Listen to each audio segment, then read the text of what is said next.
Hello friend, today we discuss about the antigen antibody reaction. This is the very important topic for medical, nursing, paramedical and life science courses. Many question is asking from this topic in university examination as well as entrance examination. That's why it is important for everyone. Now what is the antigen antibody reaction? A reaction that occur when an antigen combined with a corresponding antibody to produce an immune complex is called antigen antibody reaction. This antigen antibody reaction in vitro used for various serological tests. That's why it is also important for clinical investigation in microbiology. Now, how many types of bond is formed during the interaction between the antigen antibody? Basically, four types of bond is formed at the time of interaction. This is the hydrogen bond, ionic bond, hydrophobic bond and van der Waal interaction.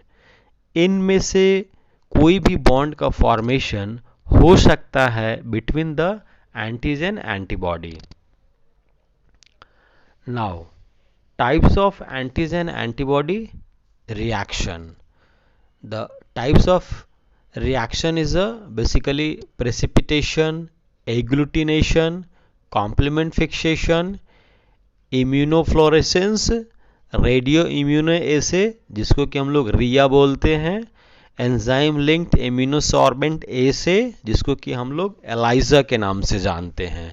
अब हम इसको one by one discuss करेंगे. ये सब अलग अलग types of reaction है between antigen antibody और ये सबका क्लिनिकल सिग्निफिकेंट है. ये हम आगे देखेंगे नेक्स्ट स्लाइड में. Now precipitation reaction. जो एंटीजन एंटीबॉडी रिएक्शन का पहला जो है वो है आपका प्रेसिपिटेशन रिएक्शन. तो इसमें क्या होता है कि when a soluble antigen react with it antibody the antigen antibody complex form and insoluble precipitate. It is called precipitation reaction. This reaction depends on the formation of lattice. यहाँ पे जो lattice का फॉर्मेशन होता है उसी पे precipitation reaction depend करेगा. Now when precipitation remains suspended as a flocule, the reaction is known as flocculation. अगर फ्लॉक्यूल के रूप में वो सस्पेंड हो जाएगा तो हम लोग उसको फ्लॉकुलेशन कहते हैं. इसका बेस्ट एग्जांपल है वीडीआरएल टेस्ट जो कि सिफिलिस के लिए करते हैं.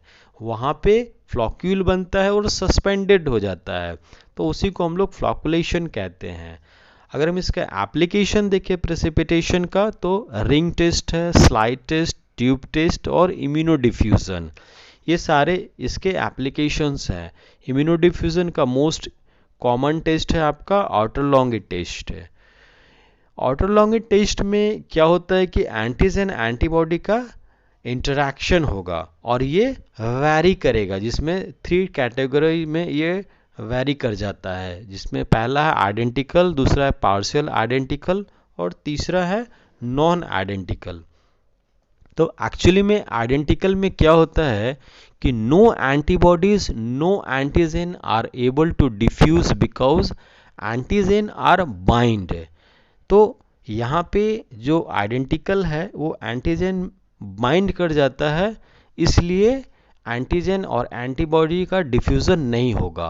पार्शियल आइडेंटिकल में क्या होगा, if one well is filled with a different antigen that share some but not all with the first antigen, तो यहाँ पे क्या होगा कि पार्शियल आइडेंटिकल होगा. और नॉन आइडेंटिकल में two unrelated antigen are added to the well, two separate line of precipitation form यहाँ पे हो जाएगा.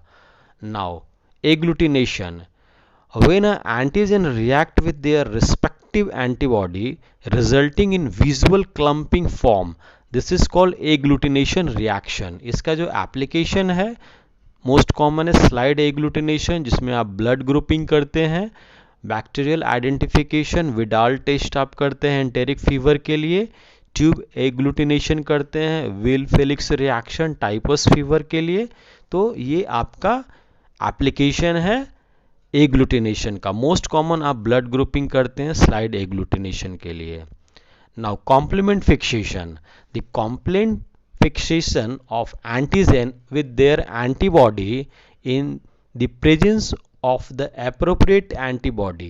The antigen antibody complex to form complement is made in the complement fixation test. Complement fixation test are very sensitive. इसमें आप देखते हैं washerman reaction जो कि सिफिलिस के लिए करते हैं, इसमें एक पॉजिटिव होगा और एक नेगेटिव होगा। पॉजिटिव में क्या होगा, here all available complement is fix by antigen antibody reaction, no haemolysis. अगर नेगेटिव में क्या होगा, if no antigen antibody reaction, इस डायग्राम में आप देख रहे हैं पॉजिटिव कॉम्प्लीमेंट फिक्सेशन। यहाँ पे क्या हो रहा है कि जो एंटीजन है वो एंटीबॉडी के साथ रिएक्ट कर जा रहा है with the present of complement है। तो अगर कॉम्प्लीमेंट के प्रेजेंस की वजह से रिएक्शन हो जा रहा है तो इसी को हम लोग पॉजिटिव कॉम्प्लीमेंट फिक्सेशन कहते हैं।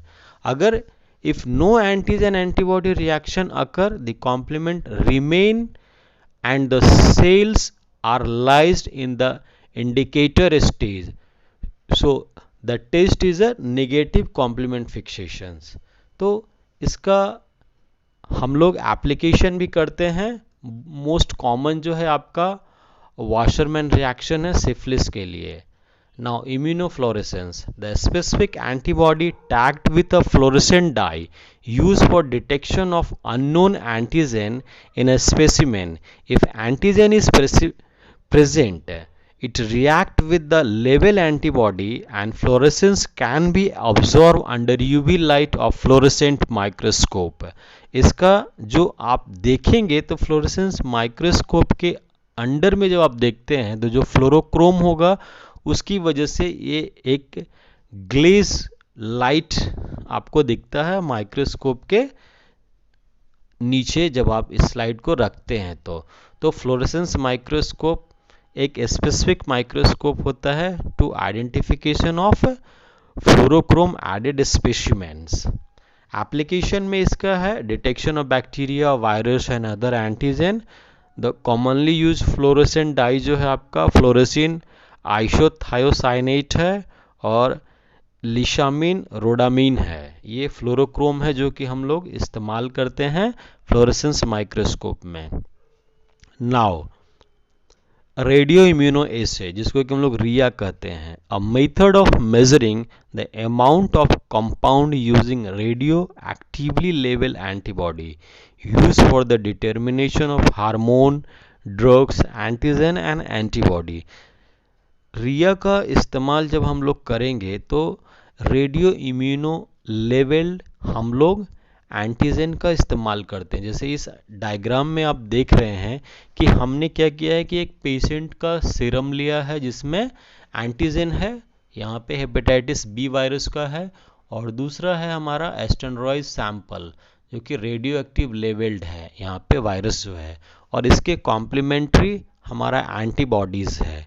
तो अगर एंटीबॉडी जा कर के बाइंड कर जाएगा रेडियो एक्टिव लेवल्ड वायरस के साथ तो फिर क्या होगा कि अगर बाइंड कर जा रहा है ज़्यादा से ज़्यादा तो वैसे कंडीशन में जो पेशेंट के अंदर जो एंटीजन है यानी कि सीरम जो है उसमें जो लेवल होगा एंटीजन का वो कम होगा। और अगर बाइंड रेडियो एक्टिव लेवल जो हमारा एंटीजन है वायरस है अगर एंटीबॉडी के साथ बाइंड ज़्यादा करता है तो यहाँ की पेशेंट सीरम में एंटीजन कम है, अगर कम करेगा तो यानी कि वहाँ पे ज़्यादा है। तो इस के बेसिस पे हम ये डिसाइड कर पाते हैं कि एंटीजन का प्रेजेंस कितना है। इसको आप ऐसे भी बोल सकते हैं, if the antigen antibody combined have a high level of radio active antigen the serum sample did not have much virus, मतलब एंटीजन कम होगा to combined with the antibody. तो इसके ग्राउंड पे आप ये बता सकते हैं कि पेशेंट के अंदर कितना अमाउंट में एंटीजन है। अगर बाइंड ज़्यादा कर रहा है तो कम है, और अगर कम कर रहा है इम्यूनो जो आपका एंटीजन है कॉरस्पॉन्डिंग एंटीबॉडी के साथ, तो इसका मतलब है कि ज़्यादा है। नाउ एंजाइम इम्यूनो एसे, इसका मोस्ट कॉमन एग्जाम्पल है आपका ELISA. An enzyme conjugate with an antibody react with the substrate to generate a color reaction is called immunoassay. ELISA में बेसिकली 2 मेथड्स हम लोग यूज़ करते हैं, डायरेक्ट एलाइजा और indirect ELISA. Direct में हम लोग एंटीजन डिटेक्ट करेंगे और इनडायरेक्ट में एंटीबॉडी। डायरेक्ट को यहाँ पे हम डिस्कस कर रहे हैं। इसमें सबसे पहले हम लोग क्या करेंगे, एंटीबॉडी कोटेड वेल लेंगे, उसके बाद उस वेल में हम लोग पेशेंट का सैंपल ऐड करेंगे, जिसमें अगर एंटीबॉडी होगा तो जो स्पेसिफिक जो एंटीजन पेशेंट के सैंपल में है उसके साथ जाकर के बाइंड कर जाएगा। Now enzyme linked antibody specific for test antigen is added and bind to antigen. यहाँ पे आप देख रहे हैं कि जो एंजाइम लिंक्ड एंटीबॉडी हमने दिया है, तो अगर वो बाइंड कर जाएगा तो एक रिएक्शन होगा। जैसे आप सबस्ट्रेट को ऐड करेंगे, सबस्ट्रेट के ऐड करने के बाद कलर चेंजेस होगा, और यही आपका विजुअल रिएक्शन के रूप में दिखता है। जैसे जैसे कलर का आपका कंसंट्रेशन बढ़ता है, इसका मतलब है कि बहुत ज़्यादा एंटीजन है और वहाँ पे एंटीबॉडी के साथ बाइंड किया है और रिएक्शन हुआ है।